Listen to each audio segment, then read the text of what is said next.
शिवसेना धनुष्यबाण चिन्हावर या मोहोळ शहरातल्या 10 प्रभागामध्ये व नगराध्यक्ष म्हणून उमेदवार आपल्या कुमारी वस्त्रे, सिद्धिताई वस्त्रे व सर्व उमेदवार या ठिकाणी उपस्थित आहेत।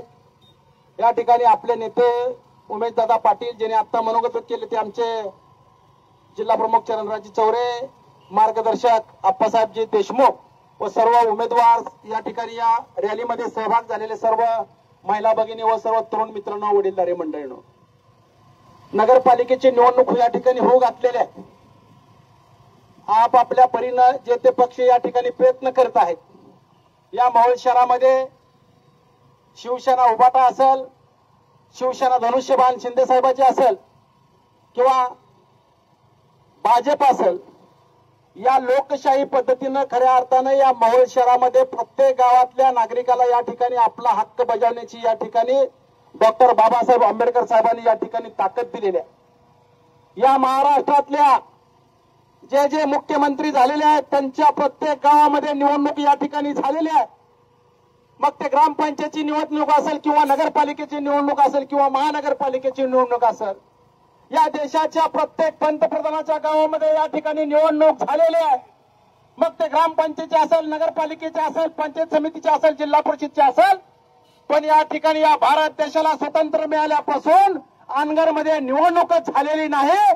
कारण मला आवर्जून या ठिकाणी सांगायचं आहे, आता आमचे सहकारी मित्र चरणराज चौरे यांनी उल्लेख केला म्हणून मला आवर्जून या ठिकाणी टिप्पणी करायची आहे। एक महिला या ठिकाणी नगराध्यक्षाच्या उमेदवारीसाठी या ठिकाणी फॉर्म भरू इच्छित आहे, पण त्यांना फॉर्म भरू दिला जात नाही।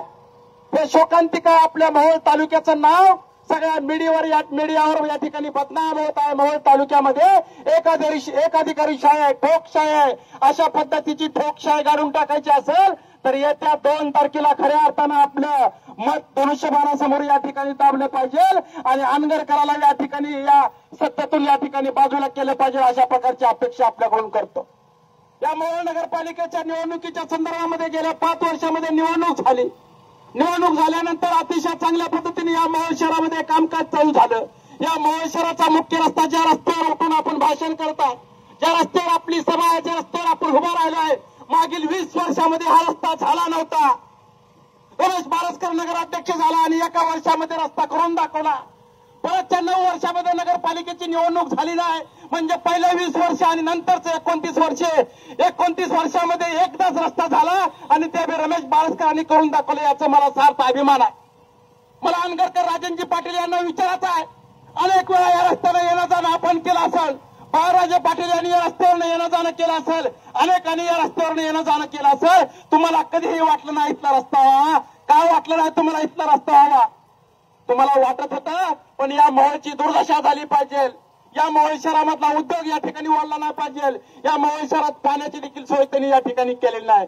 मागील 93 वर्षामध्ये या मोहोळ शहराची स्टोरेज क्षमता, पाणी साठवण क्षमता फक्त 9 लाख लिटर होती।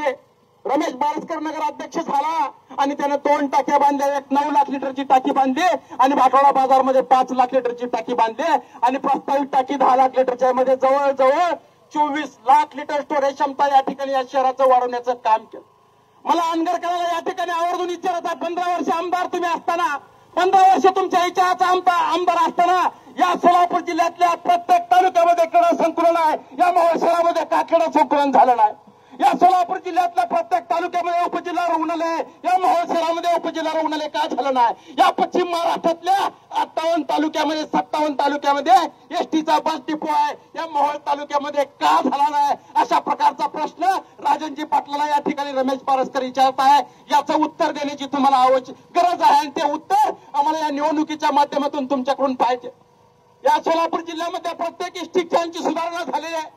आपल्या मोहोळचं एसटी स्टँड हे नाक आहे, पण त्यांना एसटी स्टँडची सुधारणा खऱ्या अर्थानं करणं झालं नाही। पण प्रताप सरनाईक साहेबांच्या माध्यमातून एकनाथ शिंदे साहेबांना सांगून 3.5 कोटी रुपये या ठिकाणी सर्वसामान्य कार्यकर्ता मंजूर करू शकतो। तुम्ही आमदार असून, मंत्री तुमच्यापासून पालकमंत्री असून तुम्हाला का करणं झालेलं आहे, याचं उत्तर देखील या निवडणुकीच्या माध्यमातून तुमच्याकडून पाहिजे।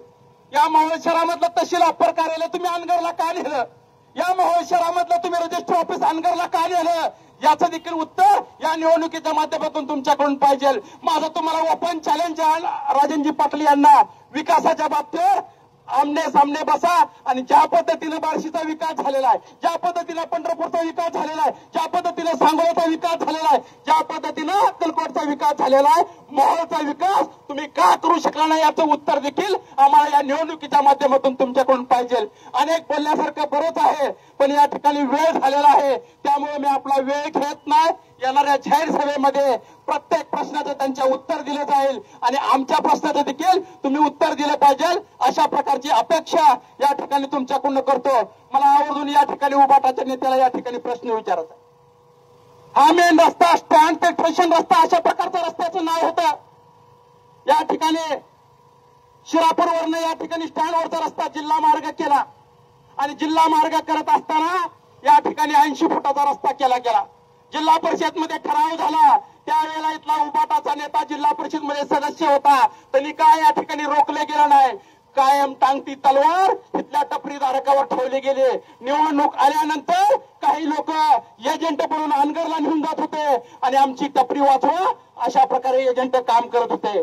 काही लोक मळ्यामध्ये घेऊन जात होते, आमची टपरी वाचवा अशा प्रकारचं काम करत होते. पण रमेश बारसकरला 30 महिन्याची संधी नगराध्यक्ष म्हणून मिळाली आणि 255 धारकांना या ठिकाणी उतारा हक्काचं नावावर या ठिकाणी करून दिलं. आता मला राजनजी पाटील यांना माझं चॅलेंज आहे, माझा अहवाल आहे, इथली एक टपरी जर दाखवून दाखवा, हलवून दाखवा. तुमच्यात जर हिंमत असेल तर इथली एक टपरी देखील तुम्हाला हलणार नाही, कारण यांच्या नावावर या ठिकाणी उतारा केलेला आहे.